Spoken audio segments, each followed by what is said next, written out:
3 mois qu'Emmanuel Macron a été élu président de la République. On est le 7 août, c'était le 7 mai dernier. Pour en parler avec nous, Olivia Grégoire, vous êtes députée La République En Marche, porte-parole du groupe à l'Assemblée nationale. Dans le journal, on a entendu Stéphane Troussel, il est président du conseil départemental de Seine-Saint-Denis, il est du Parti socialiste.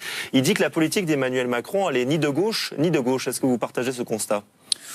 En termes sémantiques et sophistes, oui, c'est rigolo. C'est un mot, voilà. Sur le fond, absolument pas.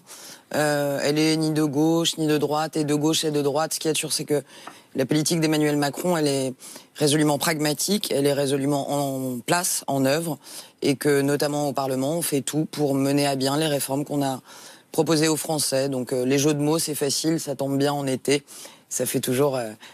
ça intéresse toujours les Français et les médias. Je ne crois pas que ce soit la réalité des faits. Et les Français, justement, quand on regarde les sondages, on voit que le président dévisse dans l'opinion. Il y a la baisse des APL, il y a le tour de vis budgétaire, notamment avec la baisse des dotations, par exemple. On l'a vu récemment. Est-ce que vous l'entendez, ça? C'est quand même un signal qui vous est envoyé. Il faudrait être sourd pour ne pas l'entendre. Je préciserai juste, et vous dire aussi que, à défaut, je suis ni sourde ni malhonnête. L'étude que vous spécifiez a été faite en plus, pour tout vous dire, avant les APL. Donc ça peut être encore pire. Donc là, ça peut être bien pire. Voilà. Sans doute. On sait ce qui nous attend. Vous savez, moi, il y a une phrase qui m'a beaucoup marqué le soir de l'élection du président de la République en mai dernier, c'est « la tâche qui nous attend est immense ».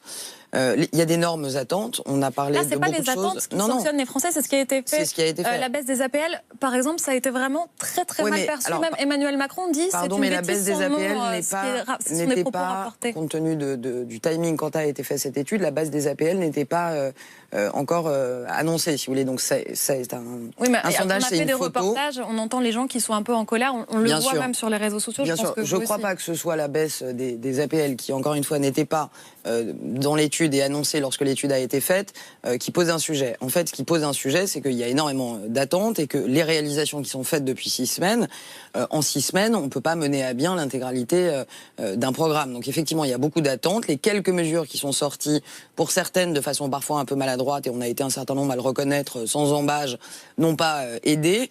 Après, on ne va pas se mentir non plus. Nous n'avons pas fait la campagne présidentielle seringuer aux études. Nous ne lirons pas l'intégralité des études et des sondages pour prendre les réformes que le pays a besoin de voir mises en œuvre.